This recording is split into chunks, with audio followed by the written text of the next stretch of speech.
뭐 이것도 심플하게 김건희 특검 통과한 다음에 한동훈 특검 통과해가지고 수사하면 됩니다. 뭐 이거 복잡하게 생각을 해요. 불법인지 아닌지 모르겠어요. 내가 이거를 어디까지 내가 불법인지는 판단하기가 어려워요. 근데 한동훈 특검 이거 하면 되지. 근데 이런 거죠. 네. 선거에 기획해서 했다라고 하면은 방어가 되기는 하나 그것도 이제 뭐 횟수나 정도를 보겠죠. 그렇게 해서 실질적으로 한동훈 대표가 사실은 여의도연구원의 예산이나 이건 다 당의 돈 아닙니까? 이걸 본인을 위해서 착복했다라고 볼 정도로 했다라고 하면은 그렇죠. 이건 당연히 횡령이 될 수 있는 거고. 횡령이나 유용까지는 되지. 그렇죠. 그러니까 이 얘기를 어제 김대남 비서관도 합니다. 네. 녹취 안에서. 그렇죠. 이거 횡령이야 횡령 이렇게 얘기하거든요. 근데 이제 횡령 여부는 제가 모르겠고 네. 다만 이 한동훈 대 이재명 이미지 조사를 했다라는 게 팩트면 그러니까 이미지 대 이미지 구도의 어떤 조사를 했다는 게 팩트면 저는 그건 좀 이상한 조사다라는 생각은 들어요.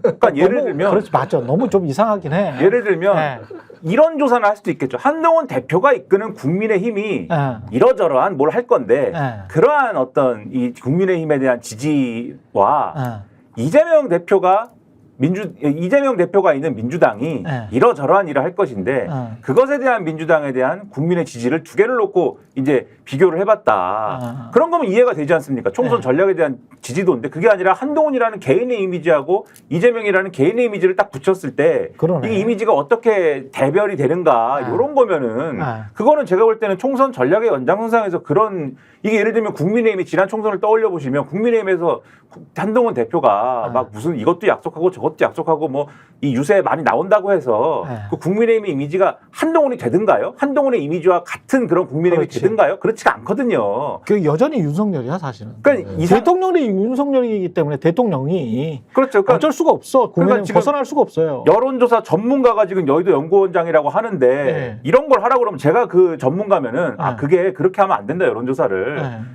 제가 방금 말씀드린 것처럼 한동훈 대표가 지휘하는 국민의힘이 이러저러한 것을 하는 것을 이제 어떤 전제로 놓고 하는 게 이제 맞는 거다라고 했을 텐데 왜 이렇게 했을까? 이거는 이제 이상하죠.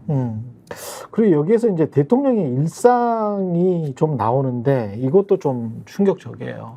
예. 현직 그 행정관으로 있을 때 솔직한 얘기로 방송 볼만한 게 없잖아. 지금 요즘 그러니까 유튜브 극우 유튜브 많이 보냐 이렇게 물어보니까 유튜브 보시면 마음 편하시고 위로도 삼고 그러시지. 본인은 정치 잘하고 싶겠지. 뭐라고 못하고 싶겠어? 대충 자기도 본인도. 그러니까 이제 그런데 그게 잘 안 되잖아. 그러니까 이게 대통령의 일상과 대통령의 능력을 평가를 한 거거든요.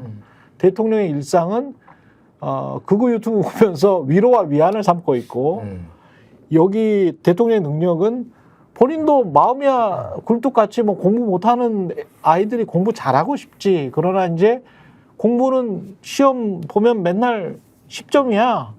어떡하겠어. 본인도 답답해 하는 거야. 뭐 이렇게 지금 이야기를 하고 있는 거예요. 그러니까 요거는 그 표현을 제가 그대로 하자면은 일단 김대남이 이제 윤석열 대통령하고 요 부부 평가를 하면서 일단은 대통령한테 꼴통이다. 꼴통이다. 대통령한테 꼴통이라고 그래. 그리고 꽉 잡혀 사는 공처가다. 그렇지. 김건희한테 이 표현도 쓰고 두 사람 다 정신 나간 거야. 이런 표현을 이제 씁니다. 그러니까 정확하구나. 사람 보는 눈은 정확하구나. 다 똑같구나. 다 똑같구나. 용산도 똑같이. 그러니까 아니 김대남이 사람 보는 눈은 정확했구나. 이게 사실은 밖에서 우리가 그냥 이렇게 비판한 게 비난이 아니었어. 비판이 아니었어. 객관적인 시선이었어. 그러니까 대통령은 그렇게 모욕 주냐 막 그런데 안에서부터 이미 꼴통이고 두 사람 다 정신 나갔다고 하는데 다 그렇게 이렇게 생각을 했던 거야. 이게 그러니까 얼마나 지금 개판인지를 일단은 뭐 김대남이 사람 보는 눈이 정확하다고 하더라도 이거를 이명수한테 밖에다가 이렇게 얘기하는 게 맞아요 이게? 그러니까 이 기강이 하나도 기강도 없고 기강도 없어. 그러니까 이게 전형적으로 이념이나 어떤 가치의 공동체가 아니라 가치 결사체가 아니라 그냥 이익으로 돈 되는 거 아니면 자리 되는 거 이걸로 하니까 그냥 뒷담화 까고 이거저거 다 불고 이런 김대남 공직기강 자체가 엉망이라는 걸 보고 있고 그러니까 대통령이 꼴통이니까 C급이니까 뭐딱 김대남 표현을 하면 C급 뽑는 거예요. 대통령 솔직히 F급이야. 내가 보기에 F급이니까 F 이런 애들 데려다가 쓰는 거야. 그러니까 이래 잘하기를 해. 뭐 입이 무겁기를 해. 그러니까 결국은 이런 사달이 나잖아요. 그러니까 그렇죠. 다 똑같은 사람들이다. 뭐 그리고 구구 유튜버 보는 거는 우리 다 알고 있었잖아, 솔직히. 다 알고 확인이 된 거예요. 확인이. 근데 이게 큰일이다. 칭찬은 고래도 춤추게 한다고 했는데 그 심경은 조금 이해는 합니다. 다 욕하는데 그거 유튜버만 날 칭찬한다 그러면 가끔 볼 것도 같아요. 예를 들면 여기 계신 분들도 누가 와서 김준일 잘생겼다 댓글 달면 기분 좋잖아요. 기분 좋지. 신인들 최고다. 요즘 뭐 보수의 뭐 아주 뭐 군계 일학이다 이런 기분 좋잖아요. 보수의 상징이다. 저도 눈이 가긴 해요. 그렇죠. 사람 심리는 그래요. 그렇지. 최경영 최고의 기자, 유일한 참된 기자다 이런 거 막 쓰고 그러면 기분은 좋잖아요. 기분 가끔 좋지. 그리고 실제 사람의 심리라는 게 그런 거 보면서 위안도 없고 또 새로운 동력도 생기는 거거든요. 내가 더 잘해야겠다. 그런 게 있는 거거든요. 여기까지는 이해는 한다. 그렇죠. 그런데 이 윤석열 대통령의 문제는 뭐냐면 그걸 본 다음에 그런 거 얘기하는 사람을 막 공직에 안 칩니다. 공직에 안 치고 막 그 사람들이 한 얘기대로 막 통치를 막 하려고 그래. 그래 이 길이 맞는 거야. 인재개발로 어떻게 하면 좋아 그거. 통일부 장관도 어떻게 하면 좋아하지? 이게 뭐냐는 거 얘기 도대체. 김문수 장관.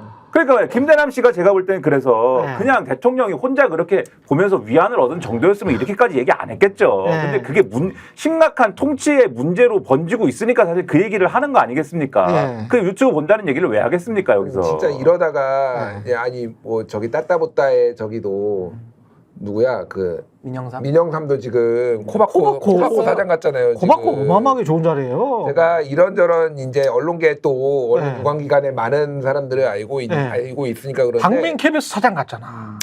네, 문화일보 민영삼 같은 경우에는 본인이 따따보따에 나가가지고 지금 그 언론진흥재단이 국가 광고를 대행을 해요. 그래서 거기에서 수수료를 먹어서 사실은 돈이 많아요. 언론진흥재단이. 그런데 지금 민영삼이 그 여사랑 직통라인이라고 라인을 윤석열 대통령하고 이렇게 얘기를 한다라고 해요. 그래서 지금 코바코에서 하는 일이 용산 쪽에서 이제 지시가 내려온 걸로 추정이 되는데 정부 홍보 광고를 코바코가 전담해라라고 해가지고 지금 그거를 기획하고 있고 그것도 분배를 또 자기들 입맛대로 하겠네. 근데 중요한 거는 여기가 코바코가 돈이 생각보다 없어요. 지금 공영방송의 광고가 위축됐잖아요. 그러니까 따따붙다 나가서 민영삼이 본인이 얘기를 하고 출연을 해가지고 언론진흥재단 거 그거 광고 대행료 그거 우리가 가져오겠다 해가지고 지금 문체부가 난리가 나요. 왜냐하면 언론진흥재단은 문체부 산하고 코바코는 방통위 산하야. 그러니까 지금 유인촌 장관이 상당히 심기가 불편하다. 뭐 이런 상황인데 지금 실세라서 지금 뭐 말도 못하고 막 이런 상황이에요 지금. 근데 이게 전 윤석열 대통령 뭐 김건희 부부 전 자업자득이라고 봅니다. 왜냐하면 극우 유튜버를 정권 초기, 그러니까 후보 시절부터 굉장히 의지했었어요. 그러니까 사실상 어떤 좀 정지되지 않은 그 사람들을 갖다가 사실 전면에 내세웠기 때문에 지금 극우 유튜버들한테 그대로 당하고 있다고 저는 보거든요. 최근에 그 소위 말하는 극우 쪽에 있는 채널들 한 번씩 들어가 보시면요, 다 양분돼 있습니다. 그러니까 다 한동훈파와 윤석열파로 다 아주 칼로 딱 자른 듯이 5대5로 양분돼 있어요. 그래요? 네. 그래서 예를 들면 뭐 신의 한수 이런 채널 가서 보면요, 거기는 이제 한동훈 대표를 정말 이렇게 더 심하게 해서는 안 되겠다라고 정말 말리고 싶을 정도로 세게 하고, 너무 웃겨. 또 어벤져스 이런 데 가면은 뭐 요즘은 이제 앞뒤 없이 그냥 윤석열 대통령 다 이제 비판하거든요. 그 어벤져스가 누가 하는 됩니까? 어벤져스. 그냥 신지호. 그렇죠. 신지호 그쪽이죠. 그러니까 이게 지금 보수 쪽이 극우 유튜브를 써서 정권 초기에는 좋았는데 지금에 와서 이제 경선 겪고 이 책임론이 불거지다 보니까 지금은 지금 막 서로 남탓하고 있을 때 아닙니까? 여기서는 이제 극우 유튜버가 딱 서로 이제 나눠져가지고 반으로 딱 나눠져가지고 서로 이제 기세 싸움을 하니까 제가 볼 때 거의 무승부거든요. 팽팽하거든요. 이렇게 가면 어떻게 되느냐? 콩가루 되는 거죠. 막장 되는 거죠. 요거는 근데 좀 싸움. 정정이다기보다는 보완해야 되는 게 좀 이현종이나 신지호가 자기들 극우 유튜버라고 했다고. 그래서 그러면 극단을 빼드릴게요. 우 유튜버. 우파 유튜버. 아니 나는 그 여담인데. 그 신의 한수의 신혜 씨 진짜 너무 노골적으로 진짜 한동훈 대표를 까더라고. 심하게 까죠. 그러니까 진짜 나는 근데 이렇게 까서 이거 용산 들어가는 거 아니야 이런 걱정도 되는데 최근에 무슨 일이 있었냐면 그 만찬했잖아요. 네. 근데 오미자차 나왔다고 그랬잖아. 오미자차 나왔다고 하니까 야 오미자가 이게 대머리에 좋은 거야. 야 윤석열 대통령이 한동훈이 너한테 하사한 거야. 이거를 막 방송에서 막 얘기를 하는데 너무 좋아. 제가 이거를 뭐 희화화해서 한 게 아니라 너무 노골적으로 아니 이미 이렇게 그 오미자 하는 얘기에서 거고. 희화가 됐죠. 그 사람들이 한 거죠 희화. 악감정이 느껴져. 그러니까 악감정이 느껴지는 거야. 이게 그러니까 지금 보수가 내전 중이야 진짜. 스픽스는 말하는 언론입니다. 대세는 유튜브, 그중에서 스픽스. 좋아요, 댓글, 구독, 알림 설정. 여러분이 저희를 사랑해 주시고 우리가 여러분을 사랑하는 4가지 방법입니다.